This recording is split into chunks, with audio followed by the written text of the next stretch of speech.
Fala pessoal, tudo bem com vocês? Bem-vindos ao Rec Home. Aqui a gente fala sobre produção musical em home studio. E se você é novo por aqui, não esquece de se inscrever, já dá o seu like e acompanhe os nossos próximos vídeos. A gente sempre fala de coisas super interessantes e que podem te ajudar pra caramba dentro de um home studio.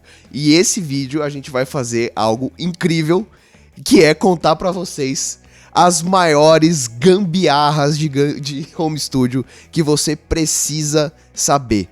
É isso, vamos pra vinheta que a gente vai contar pra vocês. Bora lá!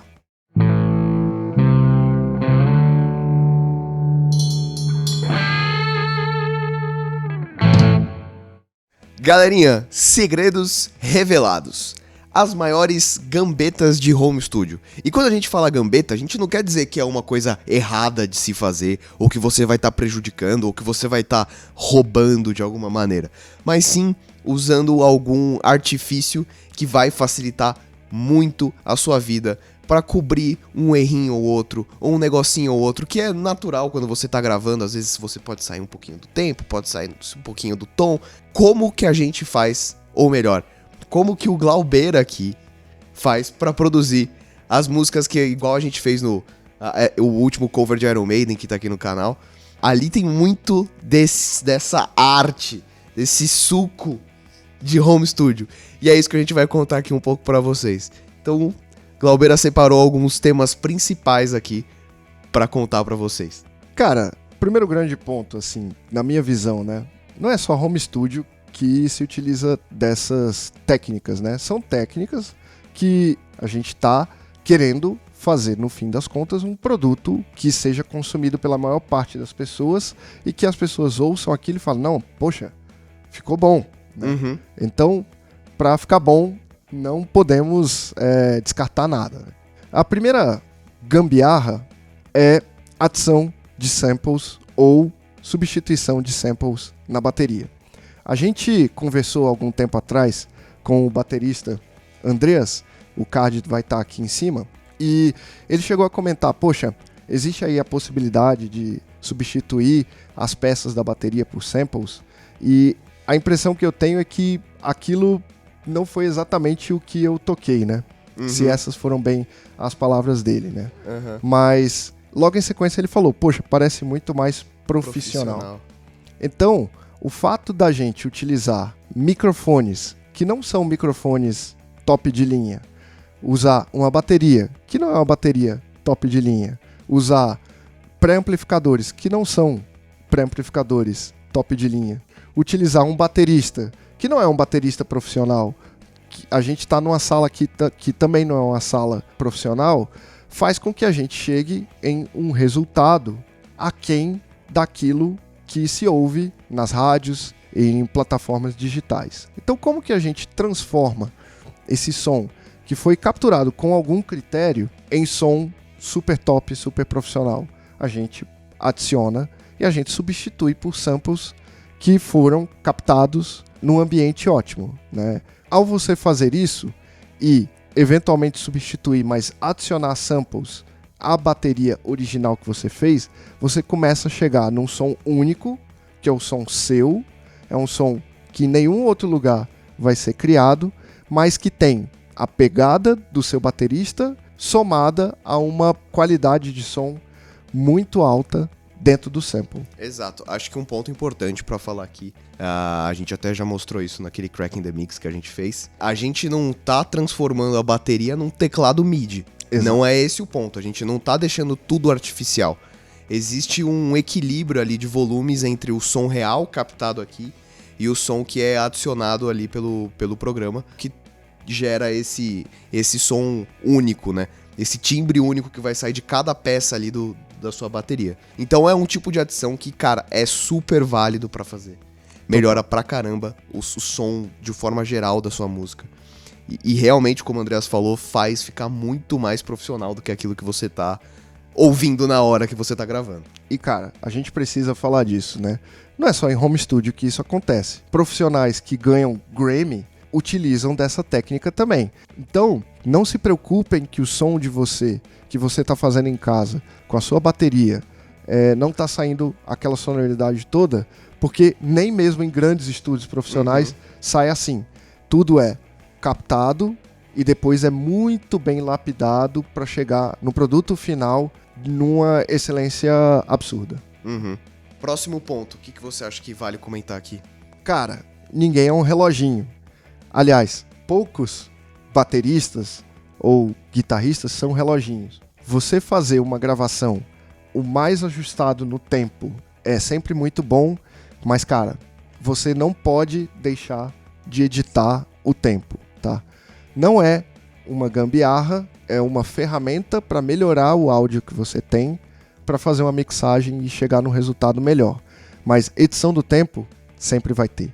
A não ser que você esteja fazendo um tipo de som, um jazz, uma bossa nova, que já tenha uma variação de tempo natural, em que você fazer isso vai deixar o som muito mecânico. Uhum. Quando a gente está falando em música popular, e aí eu tô me referindo a músicas que tocam em rádio, por aí vai, sempre tem uma edição milimétrica no tempo, porque isso já é padrão de mercado. E existem duas formas, basicamente, de você fazer uma edição de tempo.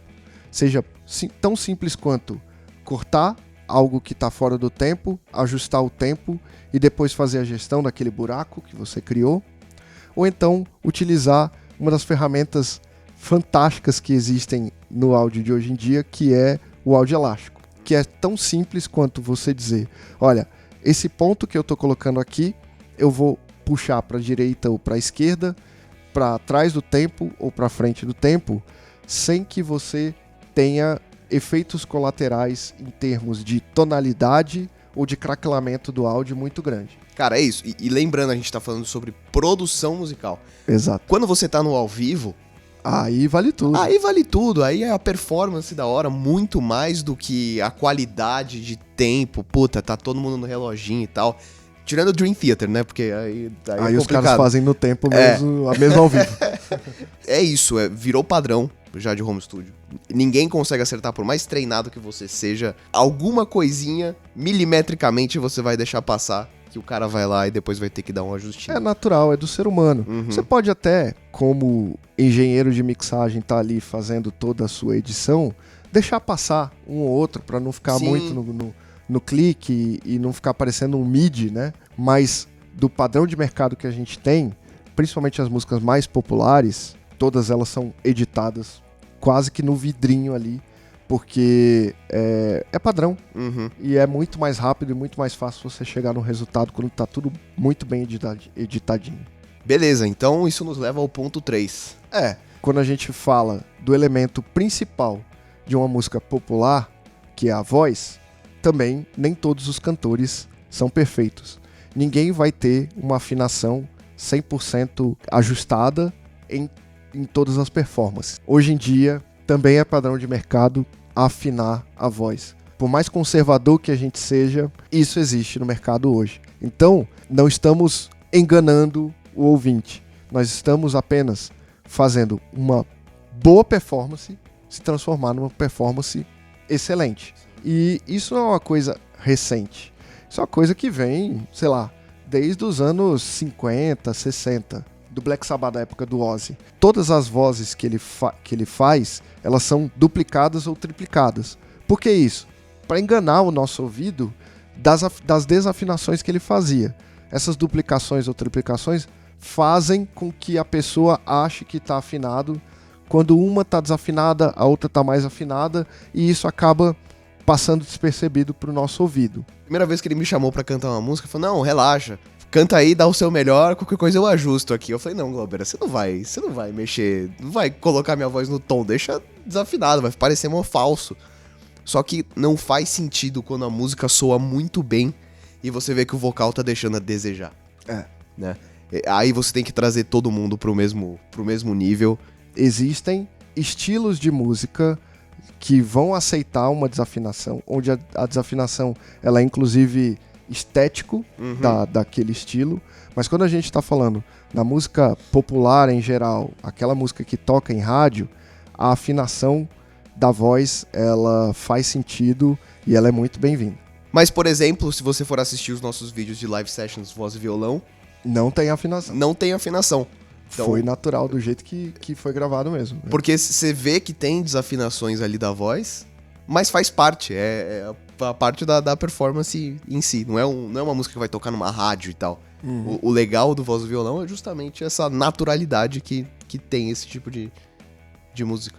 Cara, e um último ponto que aí sim eu acho que é uma bela de uma gambiarra, mas que também não é feita só em home studio, é a cópia de uma curva de equalização de um determinado instrumento. Imagina que você tá ali lutando com o seu equalizador para uma determinada guitarra soar muito próximo do que soa aquela guitarra de referência que você tem na sua cabeça ou de um álbum que você está querendo chegar. E aí você vai e tenta e puxa aqui e diminui determinada frequência, dá boost em outra, etc. Daqui a pouco o seu ouvido começa a cansar e você começa a chegar num resultado pior do que simplesmente o resultado flat. Em resumo, você vai pegar um som de referência, vai identificar com aquela curva de equalização daquela sua referência e fazer com que o seu som que você gravou chegue o mais próximo possível daquele som de referência,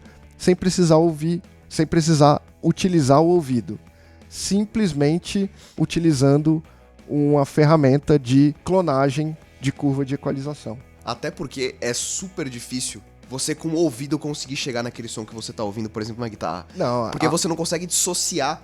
Às vezes a guitarra se mistura com baixo, sim. Se mistura com as coisas, então é um artifício super bacana mesmo. Dica, existe um site na internet chamado moisés.ai. Esse site, através de um algoritmo de inteligência artificial, ele consegue separar os instrumentos. Ele consegue separar a voz do baixo, do teclado, das guitarras e por aí vai. Você consegue enviar uma música para lá e ele vai te mandar essas faixas separadas. Ao fazer isso, eu joguei lá a música de referência que a gente tinha e eu consegui extrair apenas o som da guitarra.